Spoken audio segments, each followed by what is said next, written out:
Hello everyone. तो last lecture में जो है ना हम लोग डिस्कस किए थे nearest neighbour distance, radius of atom और एज लेंथ के बीच का रिलेशनशिप। उसमें से मैंने तीन रिलेशनशिप जो है बताया था, सिंपल क्यूबिक लैटिस के लिए, फेस सेंटर्ड क्यूबिक लैटिस के लिए और एक बॉडी सेंटर्ड क्यूबिक लैटिस के लिए। मतलब simple cubic SC lattice, FCC lattice और बीसीसी लैटिस। उसमें से कुछ फॉर्मूला आ रहा था रिलेशनशिप में और मैंने बताया था लास्ट क्लास में कि कुछ न्यूमेरिकल्स भी एग्जामिनेशन में आते हैं जो कि काफी आसान होते हैं, बस फॉर्मूला आपको पता होना चाहिए। तो वही कुछ न्यूमेरिकल आज हम लोग करने वाले हैं। जैसे देखो क्वेश्चन दिया हुआ है, an element crystallizes in FCC lattice of edge length 100 picometer, calculate the nearest neighbour distance and the radius of atom. बोल रहा है कि कोई एलिमेंट है जिसका क्रिस्टलाइजेशन किस फॉर्म में है, एफसीसी लैटिस में है। तो कैलकुलेट करना है नियरेस्ट नेबर डिस्टेंस मतलब डी और रेडियस ऑफ एटम मतलब आर।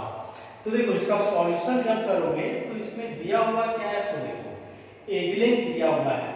एज लेंथ करने का मतलब ए दिया हुआ है 100 पिकोमीटर, ऐसा निकालना है नियरेस्ट नेबर डिस्टेंस। तो नियरेस्ट नेबर डिस्टेंस को हम लोग डी से डिनोट करते हैं, ये पता करना है। रेडियस ऑफ एटम भी पता करना है। एक चीज यहां और हम लोग को देखना है इस एफसीसी लैटिस को, तो हम लोग याद रखेंगे यहां से कि फॉर एफसीसी लैटिस के लिए डी का क्या फॉर्मूला था, तो डी का फॉर्मूला था a/√2। फॉर्मूला को आप डायरेक्ट याद रखो या नहीं याद है तो डेरिवेशन फटाफट करके इसको कर सकते हो। अब यहां से डायरेक्ट a का वैल्यू पुट कर दो, तो a है 100 और e हो गया √2 पिकोमीटर। इसको आप यहां भी छोड़ सकते हो, ऑब्जेक्टिव में आएगा तो ऐसे ही दिया हुआ रहेगा, या फिर इसका वैल्यू पुट कर दो, 100 को डिवाइड कर दो 1.414 से जो √2 का वैल्यू है और जो भी आएगा वही इसका क्या हो जाएगा, आंसर हो जाएगा। उसके बाद निकालना है रेडियस। तो r के लिए भी फॉर्मूला हम लोगों ने डिराइव किया था, तो r के लिए फॉर्मूला था a/2√2। तो यहां से भी a का वैल्यू डायरेक्ट पुट कर दो, तो a हो गया 100 और ये है 2√2 पिकोमीटर।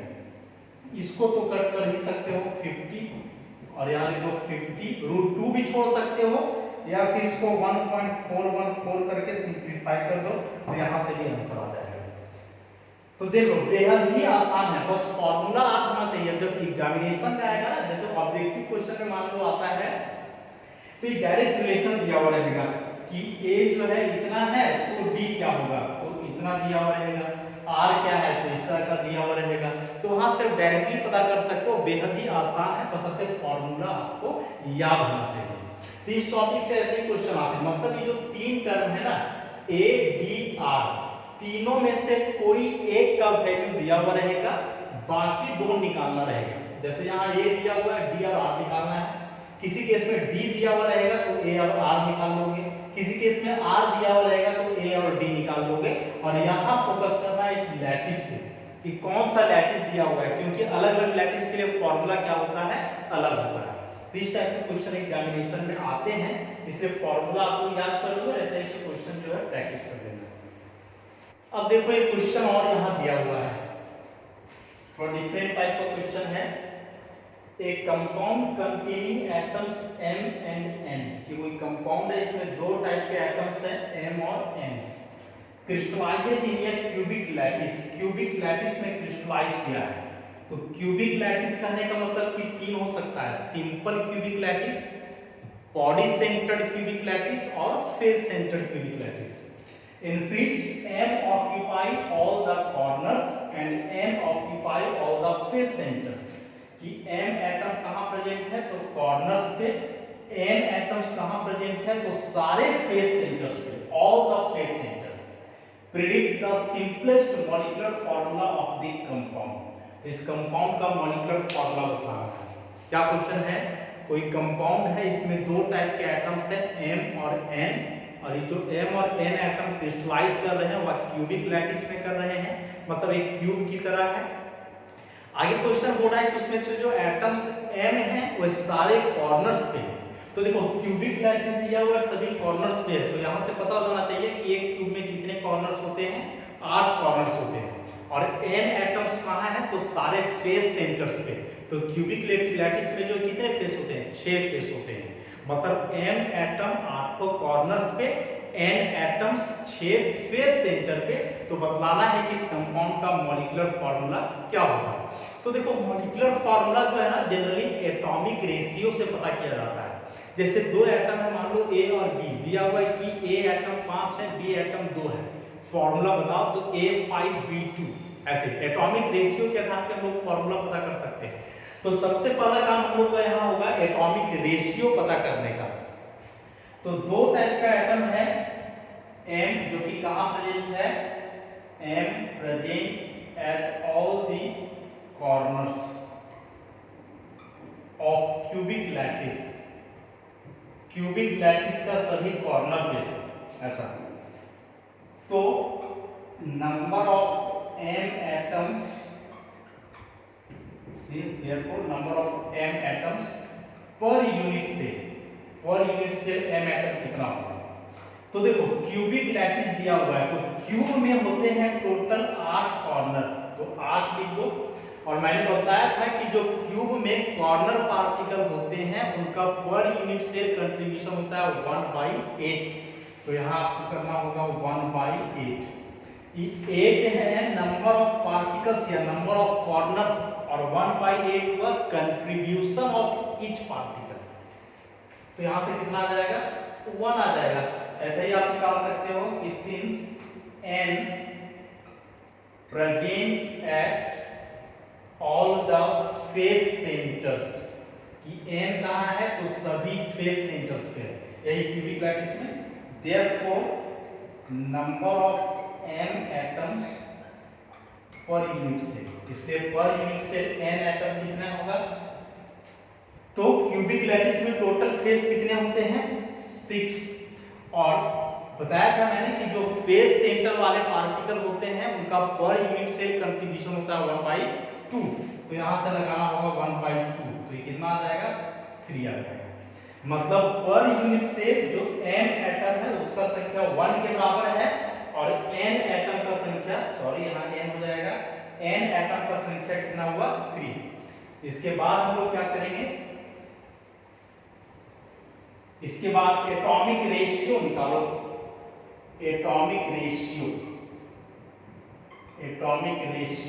तो दो ही एलिमेंट है m और n। m कितना है 1, n कितना है 3। तो मॉलिक्यूलर फार्मूला क्या हो जाएगा कंपाउंड का, मॉलिक्यूलर फार्मूला हो जाएगा MN3। मतलब m एटम 1 है तो n एटम 3 है, इसलिए MN3। तो इस तरह से हम लोग मॉलिक्यूलर फार्मूला पता करते हैं। देखो डायरेक्ट यदि आप इस वीडियो को देख रहे होगे तो निश्चित तौर पे समझ में नहीं आ रही होंगी बातें कि मैं क्या बोल रहा हूं, इसलिए शुरुआत से आप लोग सारे लेक्चर्स को देखो एक एक करके, तभी ये बातें क्लियर हो पाएंगी। डायरेक्ट यदि किसी वीडियो लेक्चर को आप देखते हो तो निश्चित तौर पे बातें आपको समझ में नहीं आएंगी। तो ऐसे ही कुछ क्वेश्चन अभी हम लोग और करेंगे। तो ऐसे ही अगला क्वेश्चन हम लोग का क्या है, a compound containing x, y and z elements crystallizes in a cubic lattice। इस बार 3 एलिमेंट दिया हुआ है, x, y, z, और यह भी क्यूबिक लैटिस में ही क्रिस्टलाइज हो रहा है। In which x occupy alternate faces, x कहाँ है, alternate face पे, y occupy all the corners, y कहाँ है, तो सभी corners पे, and z occupy the body center, और z कहाँ है, तो बॉडी का सेंटर में। तो predict the molecular formula of the compound. तो यहाँ देखो कुछ बात तो सोचना हम लोग को है, एलिमेंट तो 3 है, लैटिस क्यूबिक ही दिया हुआ है, मतलब 8 कॉर्नर्स, 6 फेस, 1 बॉडी, 12 एज। तो इसमें से यदि देखो x को कि x ऑक्यूपाई अल्टरनेट फेसेस, यहां से सबसे बड़ा बात यही है कि चूंकि x कहां है, तो x ऑक्यूपाई अल्टरनेट फेसेस। तो इसका मतलब पहले जानो कि एक क्यूब में कितने अल्टरनेट फेस होते हैं। तो अल्टरनेट का मतलब क्या होता है, एक छोड़ के एक, मतलब अधिक काउंटिंग की बात करें हम लोग तो 1 2 3 4 ऐसे गिनते हैं, एक गिने तो 2 को छोड़ दो 3, 4 को छोड़ दो 5, 6 को छोड़ दो 7, ऐसे एक छोड़ करके एक कहलाता है अल्टरनेट। तो अब यहाँ हम लोग को जानना होगा कि एक क्यूब में कितने अल्टरनेट फेस होते हैं। देखो इसको यदि हम लोग एक क्यूब सपोज करें, मान लें समझने के लिए, तो कॉर्नर आर्क हुआ 1 2 3 4 और 4 नीचे करके, मतलब इसको एक फेस माने तो यदि ऐसा पूरा करके, तो ऊपर वाला को एक कॉर्नर अलग मानो, नीचे वाले को एक कॉर्नर अलग मानो, यदि थोड़ा मोटा रहता है इस तरह से करके। तब फेस की बात करें तो 6 फेस कैसे हुआ है, 1 2 3 4, एक ऊपर वाला 5 और एक नीचे वाला 6, ऐसे। तो ये सब 6 फेस हुआ। अब इसमें से हम लोग को अल्टरनेट फेस जाना, अल्टरनेट माने एक छोड़ करके। तो ऐसा करते हैं कि हम लोग यहां से देखते हैं, इस फेस को कंसीडर करते हैं, ठीक है। तो इस फेस का अल्टरनेट फेस और कौन होगा, तो इसको यदि हम लोग कंसीडर कर रहे हैं तो बगल वाला को छोड़ दो, उसके बाद देखो जैसे ई फेस है, इसके बगल वाला को छोड़ करके फिर देखो ई वाला आएगा। वैसे ही इधर से देखो तो इसके बगल में ये भी है, तो ई छोड़ दोगे तो फिर यही वाला आएगा, फिर इसको तो बगल में देखो ई वाला फेस है, इसको छोड़ दो तो फिर यही वाला आएगा, नीचे वाला भी इसी के बगल में है, तो फिर इसको छोड़ दो तो फिर यही वाला आएगा। मतलब एक ई फेस हुआ तो इसका अल्टरनेट फेस आ रहा है इधर वाला, बाकी जो ये सब है ये सबको बोलेंगे एडजेसेंट फेस, माने अगल बगल वाला फेस, लेकिन अल्टरनेट फेस यही है इसमें। तो याद हम लोग क्या रखेंगे कि एक क्यूब में अल्टरनेट फेस कितने होते हैं, 2, एक इधर देखो और एक इधर, ये दोनों एक दूसरे का अल्टरनेट फेस है, या फिर ये दोनों को एक दूसरे का अल्टरनेट फेस बोल सकते हैं, या फिर ये दोनों को एक दूसरे का अल्टरनेट फेस बोल सकते हैं। तो एक क्यूब में जो है टोटल अल्टरनेट फेसेस कितने होते हैं, 2 होते हैं। तो इसलिए आप लोग लिखेंगे therefore number of X per unit cell, तो अल्टरनेट फेस कितने, 2, और फेस सेंटर में जो पार्टिकल होते हैं उनका कंट्रीब्यूशन कितना होता है, 1/2, तो कितना आ गया 1। उसी प्रकार से y कहां है, तो y occupy all the corners, y सभी कॉर्नर्स पे है, therefore number of y per unit cell, तो पर यूनिट सेल y का कितना संख्या होगा, तो देखो लिखा हुआ है सारे कॉर्नर्स पे होगा, तो सभी कॉर्नर्स पे यदि होगा तो टोटल कॉर्नर्स क्यूब में होते हैं 8, और कॉर्नर पार्टिकल का कंट्रीब्यूशन 1/8, तो यहां से भी कितना आ जाएगा, 1 आ जाएगा। एक लास्ट बचा z, जो कि कहां है, बॉडी सेंटर में है, इसको हम लोग वैसे ही लिखें,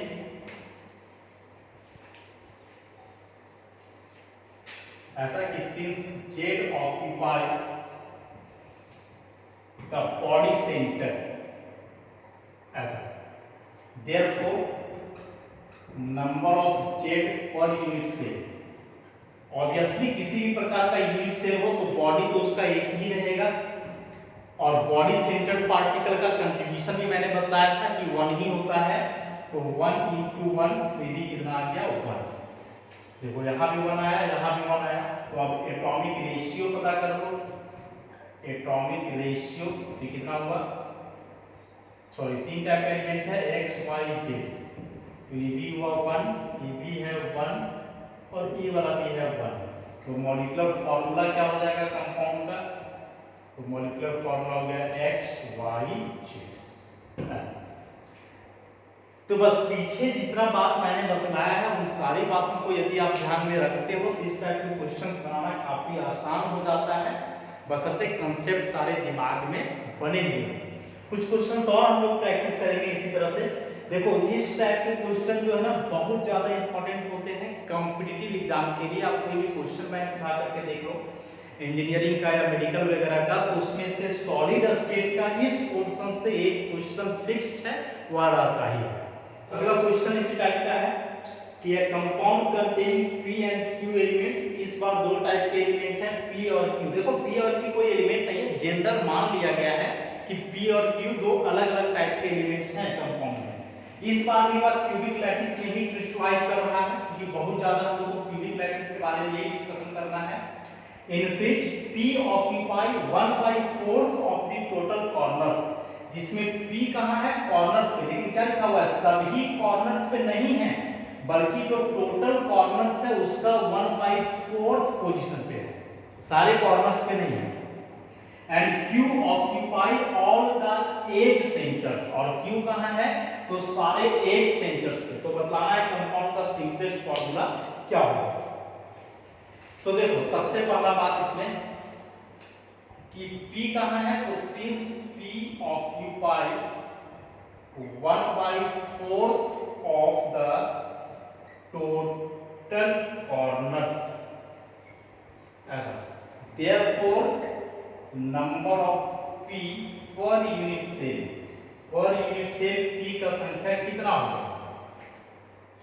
तो क्यूबिक लैटिस दिया हुआ है यहाँ पे, क्यूबिक लैटिस में टोटल कॉर्नर होते हैं 8, लेकिन क्या दिया हुआ है कि सारे कॉर्नर्स पे नहीं बल्कि कॉर्नर्स का 1/4 पे, तो टोटल कॉर्नर्स 8, तो इसका 1/4, तो 1/4 से मल्टीप्लाई कर दो, ऐसे ही कॉर्नर हो गया इतना, इनटू अब कॉर्नर पे पार्टिकल प्रेजेंट है, तो कॉर्नर पे जो पार्टिकल प्रेजेंट होता है उसका कंट्रीब्यूशन कितना होता है, तो होता है 1/8, तो ये 1/8 रहेगा।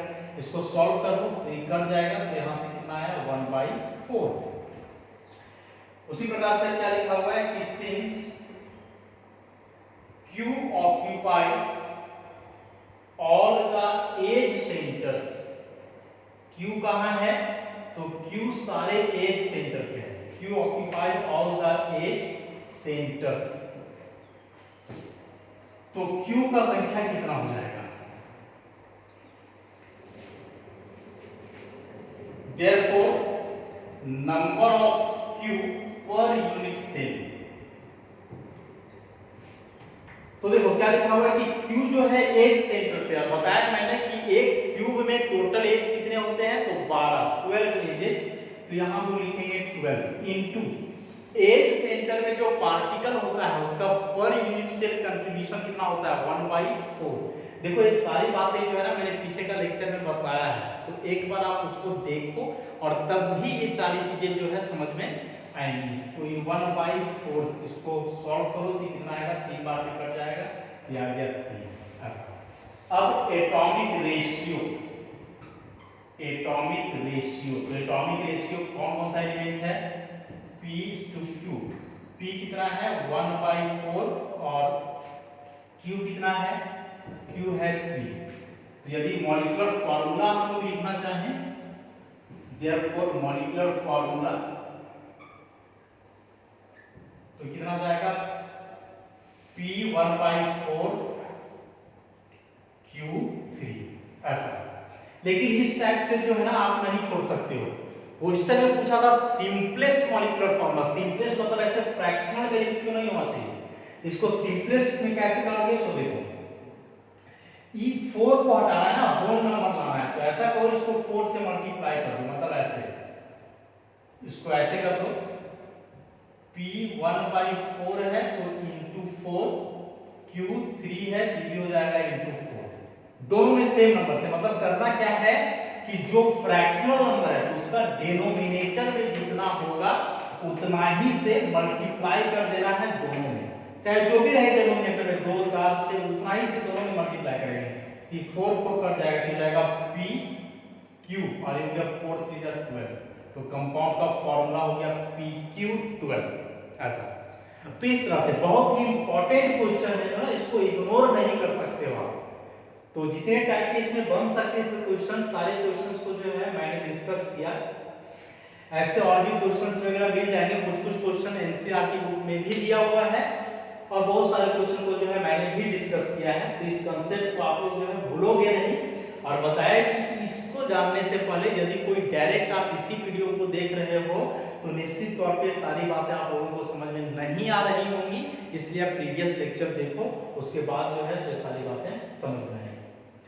तो आज के लिए इतना ही, नेक्स्ट क्लास में जो है फिर इस चैप्टर को हम लोग आगे प्रोसीड करेंगे। धन्यवाद।